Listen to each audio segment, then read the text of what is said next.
This is Susmit Gopte, GPAT 2020, All India Rank 201.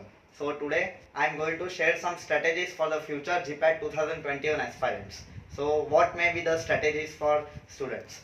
So first thing is that the National Testing Agency will be conducting the GPAT 2020 from 2019 onwards. Earlier, this exam was being conducted by AICTE, so the students can see a wide difference in the quality of question paper.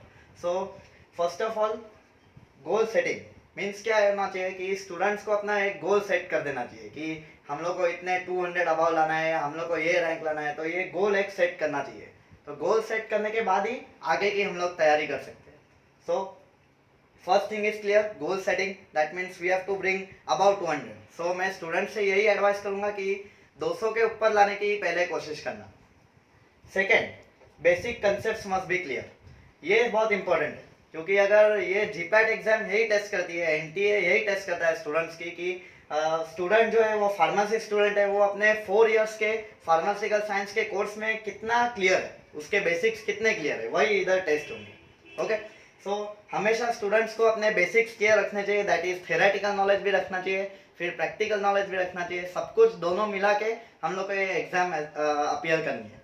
Okay, third thing is the, हमेशा जो students confuse होते हैं, that is what may be the ideal preparation time. अभी preparation time ideal ऐसा जैसा कुछ होता नहीं है, वो अपने स्टूडेंट्स के कैपेबिलिटी पे डिसाइड होता है कि अगर कोई स्टूडेंट्स अगर कम कैपेबल है, अगर उसको ज़्यादा कुछ ग्रास्प नहीं कर पाएगा, तो उसको प्रिपरेशन बहुत पहले से चालू करनी पड़ती. लेकिन अगर स्टूडेंट अगर कैपेबल है तो वो उसको डायरेक्टली 5th या 6th सेम से भी प्रिपरेशन अगर रिविजन चालू करे तो चलता है. मीन्स क्या है कि बेसिकली ये प्रिपरेशन कब से बेसिकली चालू होता है, जब हम लोग फर्स्ट ईयर में फार्मास्यूटिकल कोर्स में हम लोग एडमिशन लेते हैं, तभी से एक्चुअली प्रिपरेशन चालू होता है. क्यों? क्योंकि स्टूडेंट को अपने प्रैक्टिकल नॉलेज और थेरेटिकल नॉलेज वहाँ से ही उसको अपना डेवलप करना पड़ेगा ताकि आगे कोई प्रॉब्लम ना हो. जनरली रिविजन 5th सेम या 6th सेम से स्टार्ट कर सकते हैं, but theoretical knowledge as well as practical knowledge and all the basics of first and second year वो वहाँ से ही क्लियर रखना पड़ेगा जब से हम लोग एडमिशन ले रहे हैं तब से. ओके, नेक्स्ट है अपना सम इम्पोर्टेंट टॉपिक्स. मीन्स कि जीपैट 2021 के लिए मतलब क्या कुछ इम्पोर्टेंट टॉपिक्स होता है. अभी मैंने जैसा कि बोला कि बेसिक कंसेप्ट क्लियर होना चाहिए. इसका मतलब ये नहीं कि ये इम्पोर्टेंट टॉपिक्स ना मैं बता रहा हूँ इसी में से हमेशा आना चाहिए, ऐसा नहीं है. मतलब ये तो इम्पोर्टेंट है ही, बट उसके साथ साथ दूसरे बेसिक कंसेप्ट पूरे क्लियर होने चाहिए. ओके, स्पेसिफिकली हम लोग सब्जेक्ट वाइज अगर जाएंगे तो पहला है अपना फार्मास्यूटिक्स. फार्मास्यूटिक्स में solid dosage form, liquid dosage form, semi solid dosage form, ये सब सारे जो अपने डोसेज फॉर्म्स है उसका ईच एंड एवरी इंफॉर्मेशन अपने को चाहिए, दैट इज प्रॉपर्टीज, फिर उसका बिहेवियर, फिर हम लोग एक्सिपिएंट्स कौन से डालेंगे. एक्सिपिएंट्स तो मेन है क्योंकि एपीआई तो ड्रग है, फिर बाद में एक्सिपिएंट्स जो काम करते ही है ना, तो एक्सिपिएंट्स के बारे में पूरी अपने को इन्फॉर्मेशन चाहिए जो कि ये तीनों के तीनों डोसेज फॉर्म में यूज कर सकते हैं. अभी जैसे कि सॉलिड डोसेज फॉर्म है, सॉलिड डोसेज फॉर्म में अगर टैबलेट्स के कोई डाइल्यूएंट्स होंगे या डिसइंटीग्रेंट्स होंगे, उन लोग में अलग अलग उनके जो ब्रांड नेम्स होते हैं वो भी स्टूडेंट्स को याद रखने पड़ेंगे. जैसे कि माइक्रो क्रिस्टलाइन सेलुलोज, उसको एवी सेल बोलते हैं, तो ये भी याद रखना चाहिए. फिर सेकेंड पार्ट अपना आता है, that is the most tricky part, that is the pharmaceutical chemistry. सबसे ज्यादा स्टूडेंट्स इसी में डरे हुए होते हैं, that is in pharmaceutical chemistry. क्यों? क्योंकि फार्मास्यूटिकल केमिस्ट्री और 3-4 पार्ट्स में फर्दर डिवाइडेड है. अभी इसमें क्या स्ट्रेटेजी है कि इसमें मतलब जो स्टूडेंट को जो पार्ट इजी लगता है वो उधर वो फोकस करना चाहिए. ठीक है, सभी अगर एक साथ करने जाएंगे और अगर कैपेबिलिटी उतनी नहीं होगी तो फिर और प्रॉब्लम हो सकती है. इसलिए मैं एडवाइस करूंगा कि जो पार्ट स्टूडेंट को ज़्यादा कंफर्टेबल लगता है वो पार्ट फार्मास्यूटिकल केमिस्ट्री में से करें. अब बेसिकली ये स्टार्ट होता है, फर्स्ट पार्ट दैट इज मैं डिवाइड किया है मैंने ऑर्गेनिक केमिस्ट्री. अभी organic chemistry is the very basic thing, क्योंकि अगर ये ऑर्गेनिक केमिस्ट्री नहीं आया तो मेडिसिनल केमिस्ट्री का कोई काम नहीं, ये नहीं आया तो मेडिसिनल केमिस्ट्री नहीं पढ़ पाएंगे. इसलिए ऑर्गेनिक केमिस्ट्री अपने को सारे नेम रिएक्शंस लगभग पता होने चाहिए. नेम रिएक्शंस में क्या, उसमें स्टार्टिंग मटेरियल क्या, उसमें बाद में प्रोडक्ट क्या होगा, फिर बाद में रिएजेंट कौन सा डालेंगे, तो नेम रिएक्शंस थरोली होने चाहिए. फिर preparations and reactions of various organic compound like aldehydes, carboxylic acids, ketones, फिर अमाइंस, फिर एसिड क्लोराइड्स, एनहाइड्राइड्स, ये सब के प्रिपरेशंस और रिएक्शंस थरोली पता होने चाहिए. क्योंकि ये अगर स्टूडेंट हैंडल कर पाएगा तो ही मेडिसिनल केमिस्ट्री के सिंथेटिक रिएक्शंस आगे हैंडल कर पाएगा. अभी नेक्स्ट पार्ट आता है अपना मेडिसिनल केमिस्ट्री. अभी मेडिसिनल केमिस्ट्री में क्या है कि मेडिसिनल केमिस्ट्री में मेजरली अपना स्ट्रक्चर्स, ड्रग के कोई स्ट्रक्चर आएंगे, फिर उसकी स्ट्रक्चर एक्टिविटी रिलेशनशिप, फिर बाद में सिंथेटिक्स, कोई स्पेसिफिक मेडिसिनल एजेंट्स के। अभी ये सार सबसे इंपॉर्टेंट है क्योंकि स्ट्रक्चर एक्टिविटी रिलेशनशिप ये क्या बता रहा है कि ये बेसिकली वो एक पर्टिकुलर ग्रुप अगर होगा केमिकल कंपाउंड में तो वो ग्रुप के उसकी एक्टिविटी कैसे डिटरमाइन करेगी तो ये डिसाइड करे। तो ये सार पे डेफिनेटली क्वेश्चंस होते ही है और ये सार सबसे इंपॉर्टेंट है। Okay, third part is the pharmaceutical analysis. Pharmaceutical analysis में स्टूडेंट को स्पेक्ट्रोस्कोपिकल टेक्निक्स एंड क्रोमेटोग्राफी टेक्निक्स में सब कुछ उसका बेसिक फंडामेंटल क्लियर होने चाहिए। That is the principle behind different type of spectroscopy.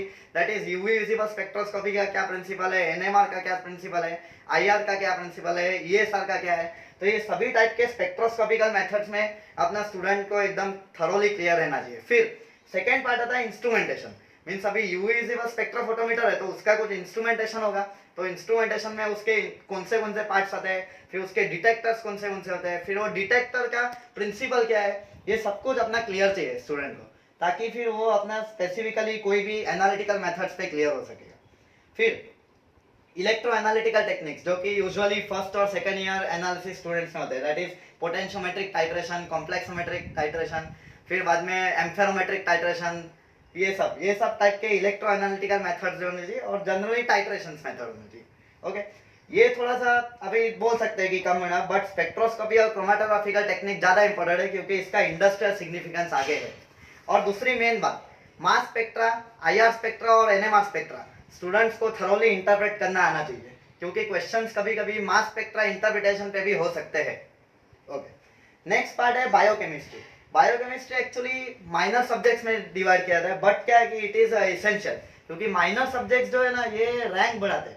Major subjects qualify होने के लिए काम होते हैं बट माइनर सब्जेक्ट्स रैंक बढ़ाते हैं। इसलिए बायोकेमिस्ट्री में मेन क्या चाहिए, कार्बोहाइड्रेट्स, प्रोटीन्स, लिपिड्स और सारे अपने जो बायोलॉजिकल मॉलिक्यूल्स है, बायोमॉलिक्यूल्स है, उसकी फिर आइडेंटिकल टेस्ट, फिर उसका बायोसिंथेटिक पाथवेज, फिर उसका मेटाबॉलिक पाथवेज सभी क्लियर है। फिर मेटाबॉलिक पाथवेज में कोई एंजाइम्स आते हैं, फिर एंजाइम्स को इंड्यूसर होते हैं, कुछ इनहिबिटर्स है, ये सब मालूम होना चाहिए। तो बेसिकली स्टूडेंट्स को क्या करना चाहिए, बायोकेमिस्ट्री एंड फार्माकोलॉजी ये लगभग सेम जैसा ही है, मतलब ये लगभग दोनों साथ में ही है। कुछ चीजें हम बायोकेमिस्ट्री में पढ़ते हैं वही बाद में फार्माकोलॉजी में आएगी।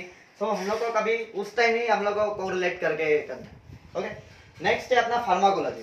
फार्माकोलॉजी में मैं एक ही एडवाइस देना चाहूंगा स्टूडेंट को कि मेडिसिनल केमिस्ट्री और फार्माकोलॉजी को हमेशा एक सब्जेक्ट जैसा स्टडी करें, इसको कभी दो सब्जेक्ट्स ना माने। क्यों, इसका रीजन है, अभी मेडिसिनल केमिस्ट्री में वही ड्रग का स्ट्रक्चर आता है और उसका ही स्ट्रक्चर एक्टिविटी रिलेशनशिप आता है जो मैंने पहले बोला था कि वो स्पेसिफिकली वो ग्रुप से अपनी एक्टिविटी क्या होगी। तो हम लोग जब कोलॉजी का कोई ड्रग पढ़ेंगे तो उसी का वही ड्रग को स्ट्रक्चर देखिए मेडिकेम में, फिर वही ड्रग का सार देखिए। तो उसको आपको मेडिसिनल केमिस्ट्री और कोलॉजी को कोई as a separate subject treat नहीं करना है, उसको एक ही सब्जेक्ट ट्रीट करना है और उसको एक ही तरह से पढ़ना है। इसलिए ये मेन क्राइटेरिया है मेजरली मेडिसिनल केमिस्ट्री और फार्माकोलॉजी में एक्सपर्टाइज लाना। ये क्राइटेरिया अगर स्टूडेंट फॉलो करेगा तो ये ही may be expert in medicinal chemistry also and pharmacology also. Okay, next अपना फार्माकोलॉजी में स्पेशली कोई टॉपिक्स जो पढ़ने चाहिए, दैट इज जनरल फार्माकोलॉजी जो अपना फार्माकोकाइनेटिक पैरामीटर्स है, फिर डायनेमिक पैरामीटर्स है, फिर टाइप्स ऑफ रिसेप्टर्स है, फिर हर एक जीपीसीआर रिसेप्टर्स है, मतलब सारे टाइप्स ऑफ रिसेप्टर, फिर टायरोसिन काइनेस रिसेप्टर, ये सब के पढ़ने चाहिए। फिर क्लिनिकल ट्रायल्स, उसके फेजेस, फिर हर एक फेज में क्या होता है। क्लिनिकल ट्रायल से ही जीपैट 2020 में क्वेश्चन था एक क्लिनिकल ट्रायल्स पे कि कौन सा ट्रायल्स है, फेज 3 ट्रायल्स के बारे में एक क्वेश्चन पूछा था। तो क्लिनिकल ट्रायल्स भी होना चाहिए। फिर एडवर्स ड्रग रिएक्शंस के भी टाइप्स होते हैं, हाइपर सेंसिटिविटी रिएक्शंस के भी टाइप्स होते हैं। तो ये सब अपना जनरल फार्माकोलॉजी में आता है।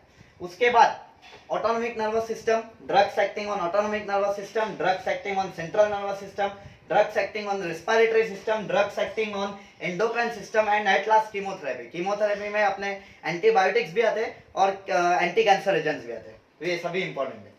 लास्ट पार्ट में कहना चाहूंगा that is in forensic pharmacy. अभी forensic pharmacy is a very good subject to score. Means क्या है कि यहाँ पे अगर स्टूडेंट अपना श्योर होगा तो उससे कोई मार्क्स नहीं ले सकता, उसमें कोई कंफ्यूजन जैसा कुछ है ही नहीं।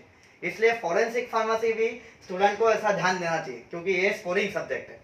बेसिकली इसमें most important is the D&C act 1948, drugs and cosmetic act 1948। वहाँ पे जो न्यू ड्रग्स के डेफिनेशन है वो सब भी करने चाहिए। फिर और सारे अराउंड 27 या 28 डेफिनेशन है, adulterated drugs, spurious drug, miss branded drug, ये सब के अपने cosmetics, homeopathic medicine, allopathic medicine Ayurvedic, सिद्धा एंड यूनानी सिस्टम, ये सब के डेफिनेशंस जो है वो स्टूडेंट को थरोली उसको पता होना चाहिए कि क्या डिफरेंस है ये दोनों डेफिनेशन में।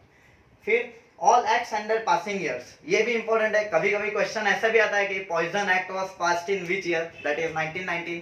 Medical termination of pregnancy act was passed in which year, that is 1971। Okay, तो ऐसे सारे एक्ट्स और उसके पासिंग ईयर भी पता होना चाहिए। Last part is that provision of different acts, मतलब हर एक जो एक्ट होगी उसकी क्या क्या कुछ ना कुछ तो प्रोविजंस होगी, तो वो प्रोविजंस अपने को भी मालूम होने चाहिए, क्योंकि क्वेश्चंस का कुछ भरोसा नहीं। जीपैट तो मिस्टीरियस एग्जाम ही है, तो क्वेश्चंस कहीं से भी आ सकता है, तो अपने को प्रिपेयर रहना है। प्रोविजंस भी प्रिपेयर करके रखना है। फिर कभी कभी इन केस जैसे 2019 में ऑफेंस एंड पेनल्टीज भी पूछे थे, that is on the basis of NDPS act, narcotic drugs and psychotropic substances act 1985। वहां पे से तो वहां से ऑफेंस एंड पेनल्टीज भी पूछे थे, इसलिए स्टूडेंट को थरोली प्रिपेयर रहना पड़ेगा। बट डीएनसी एक्ट में तो शेड्यूल्स आते हैं, फिर डेफिनेशंस आते हैं, वहां से वो इंपॉर्टेंट है। इसलिए ये सब स्ट्रेटेजीज पूरी ऐसे स्टूडेंट के होने चाहिए। All the best for the GPAT 2021 aspirants, thank you.